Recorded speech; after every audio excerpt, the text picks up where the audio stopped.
ఓం నమః శివాయ. ఓం నమో నారాయణాయ.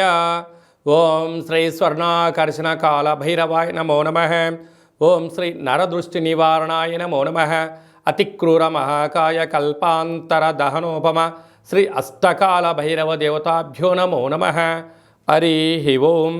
మా ఛానల్కి స్వాగతం. చూస్తున్న వీక్షకులకు ప్రేక్షకులకు ప్రియ కాళభైరవ భగవద్బంధులకి స్వాగతం పలుకుతూ మమ్మల్ని ఎంతగానో ఆదరిస్తూ ఉండబడినటువంటి ప్రియ సోదరీమణులకు సనాతన ధర్మ సంరక్షకులకు వీక్షకులకు మీ ఇంటి పురోహితుడిగా, మీ ఇంటి ఆస్ట్రాలజర్గా, మీ ఇంటి వాస్తు నిపుణుడిగా మీకు స్వాగతం పలుకుతూ ఈ శోభకృత నామ సంవత్సరానికి వీడికోలు పలుకుతూ ఈ సంవత్సరంలో ఉండబడినటువంటి అష్ట కష్టాలు ఈ సంవత్సరానికి స్వస్తి పలుకుతూ ఈ సంవత్సరంలో జరిగినటువంటి అద్భుతాన్ని, ఆనందాన్ని, ఐశ్వర్యాన్ని మూటగట్టుకొని రాబోయే కాలానికి స్వాగతం పలుకుతూ అందరిపైనను ఆ కాళభైరవ స్వామికి ఆశీస్సులు ఉండాలని కోరుకుందాం. మనకు 1వ తారీఖు 4వ నెల 2024 నుండి 8/4/2024 వరకు అనగా సంవత్సరానికి వీడుకోలు పలుకుతూ ఆదివారం రోజు మాస శివరాత్రి, సోమవారం పూట సోమవతి అమావాస్య సందర్భంగా మనం అందరం ఎలాంటి విధి విధానాలు పాటించడం వలన ఈ కష్టాలకు స్వస్తి పలుకుతూ రాబోయే కాలానికి శోభకృతనామ సంవత్సరానికి స్వాగతం పలుకుతూ ఎలాంటి ఐశ్వర్యాన్ని, ఎలాంటి ఆనందాన్ని పొందాలో ఈ వీడియోలో సవివరంగా సంపూర్ణంగా తెలుసుకుందాం.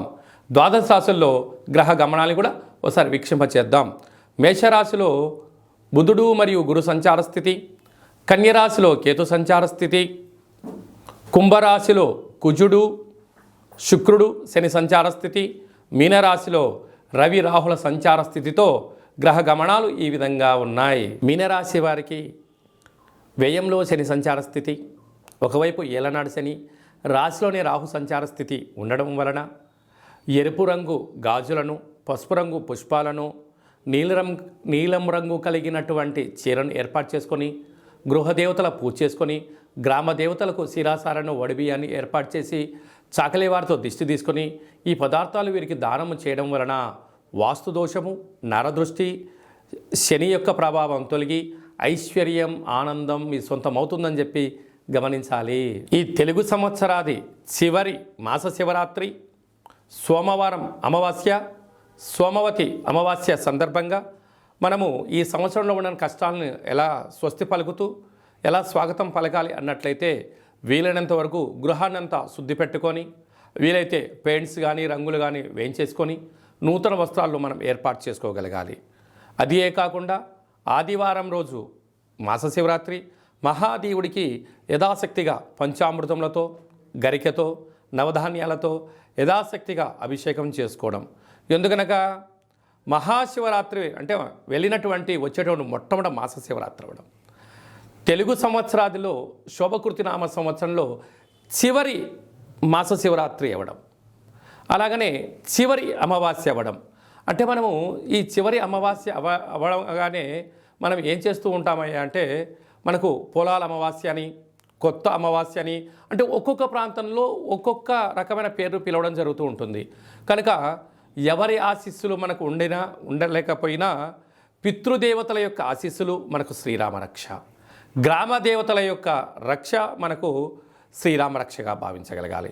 ఎందుకనగా ఒక ఇంటికో పెద్ద ఎలా ఉంటాడో ప్రతి గ్రామానికి గ్రామదేవత పెద్దమ్మ తల్లి ఉంటుంది.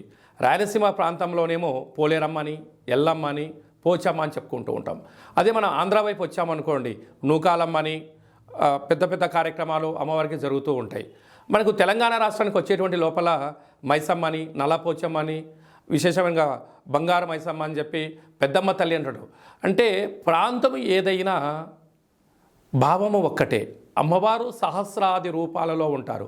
కనుక అమావాస్య రోజున తెలుగు సంవత్సరానికి అమావాస్యకు వీడుకోలు పలుకుతూ ఈ సంవత్సరంలో జరిగినటువంటి ఆటంకాలంతనూ కూడా తొలగింపజేసే శక్తి ఈ యొక్క కొత్త అమావాస్య అంటారు. అంటే కొత్త సంవత్సరానికి మనం స్వాగతం పలకబోతూ పాత సంవత్సరానికి వీడుకోలు పలుకుతూ ఈ కొత్త అమావాస్య రోజు మనం ఏం చేయాలి అన్నట్లయితే గతించినటువంటి పెద్దవారి యొక్క స్మరణ, వారి పేరు పైన మనము పశువులకు కానీ బ్రాహ్మణులకు కానీ స్వయం పాకం దానం ఏర్పాటు చేయడం. రెండవది కులదేవతలు. ఇష్టదేవతలు, గ్రామ దేవతల యొక్క పూజ. అందుకే ఇలాంటి కాల సమయంలో మనం ఏం చేయగలగాలి అన్నట్టయితే ఇంటినంతా శుద్ధి పెట్టుకొని ఇంటి గుమ్మాలకు కానీ సింహద్వారాలకు కానీ శ్రీరామ అనేటువంటి అక్షరాలను రాసుకోవడం, స్వస్తికిని రాయడం, అలాగనే ఇంట్లో పూజా మందిరంలో దేవతల్ని శుద్ధి పెట్టుకొని అఖండమైన దీపాన్ని ఆ ఒక్క పూట పెట్టుకొని మనకు పులగము అంటాం రాయలసీమ ప్రాంతంలో, అలాగే మనకు తెలంగాణకు వచ్చినప్పుడు కిచిడి అంటారు, ఆంధ్ర ప్రాంతానికి వచ్చినప్పుడు పులిహోర అంటాం. అంటే ఒక్కొక్క ప్రాంతంలో ఒక్కొక్క రకం అంటే ఉడికేటువంటి అన్నంలో అంటే బియ్యంలో పెసరపప్పు కొద్దిపాటి పసుపును వేసి అన్నాన్ని ఉడికింపచేసి తెల్ల నువ్వుల పచ్చడిని ఏర్పాటు చేసుకొని అలాగనే గారెలు, బూరెలు, ఉండ్రాళ్ళు, భక్ష్యాలు లాంటివి చేసుకొని కులదేవతలకు నైవేద్యంగా పెట్టి గతించిన పెద్దవారికి నైవేద్యంగా ఏర్పాటు చేసుకొని అవన్నీ ఏర్పాటు చేసుకొని ఒక కొత్త చీరే, 2 జాకెట్ పీసులు, గాజులు, పూలు, పళ్ళను ఏర్పాటు చేసుకొని మన ఇంట్లో అంటే మన ప్రతి గ్రామంలో చాకలి వాళ్ళు ఉంటారు, వారిని పిలిచి వారికి బొట్టు పెట్టి గాజులు పెట్టి వారి చేత మీరు ఇంటి యజమానులందరూ కూడా చీపిరి అనగా జాడ్ అంటే మనకు తెలంగాణ ప్రాంతంలో పొరక అంటారు ఒక్కో ప్రాంతంలో, వాటితో దిష్టి తీయించుకొని ఈ చాకలి వాళ్ళను ఇంటి ఆడపడుచుగా మనం భావిస్తాం కనుక ఈ వండినటువంటి పదార్థాన్ని వారికి నైవేద్యంగా పెట్టి వీరికి ఆడపిల్లగా మనకు ఆడపడుచుగా భావించి పెట్టడం వలన సాక్షాత్తుగా అమ్మవారి యొక్క రూపమే వారి భావించాలి కనుక వారికి ఆ రోజు వారి చేత ఇంటిలో దిష్టి తీయించుకోవడం, ఇంటిలో ఒక గుమ్మడికాయని పలగొట్టించడం, వారి చేత మనము ఆశీర్వచనం పొందడం, వారికి ఈ యొక్క స్వయం పాకాన్ని వండినటువంటి ఈ పులగాన్ని ఏర్పాటు చేయడం వలన వారే గ్రామ దేవతల రూపంగా భావించాలి.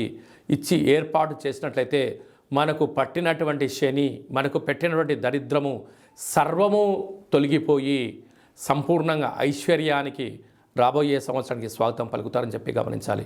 వీలైనంత వరకు చాకలి వాళ్ళతో దిష్టి తీయించుకోవాలి. మన తెలంగాణ ప్రాంతంలో చాకలి వారిని మడేలా అని మరొక పేరు కూడా ఉంటుంది. మడేలతో దిష్టి తీయించుకుంటే మండెము కూడా ఒక వజ్రం అవుతుందని చెప్పి మనకు సామెత ఉంటుంది. అదే రాయలసీమ ప్రాంతంలో చాకలి వారు ఇంట్లో తుడిస్తేనే దరిద్రం పోయి లక్ష్మీదేవికి స్వాగతం మనం పలుకుతుంది అని చెప్పి గలుపుతారు. అదే ఆంధ్ర ప్రాంతంలో చాకలి వారికి దానం చేయడం వలన ఐశ్వర్యం మన సొంతం అవుతుందని చెప్పి పెద్దవారి యొక్క నానుడి కూడా. కనుక వీలైనంత వరకు ఆ ప్రయత్నం చేయాలి. కనుక ఈ సంవత్సరానికి వీడుకోలు పలుకుతూ కొత్త అమావాస్య రోజున అమ్మవారిని స్మరిస్తూ గ్రామ దేవతల యొక్క ఆశీస్సులు పొందగలరు అనేది చిన్న విన్నపం. కనుక అందరికీ ఈ సంవత్సరంలో కష్టాలన్నీ ఇక్కడికే పులి స్టాప్ అయిపోయి రాబోయే సంవత్సరంలో స్వాగతం పలకాలని గ్రామదేవతల్ని కోరుకుందాం.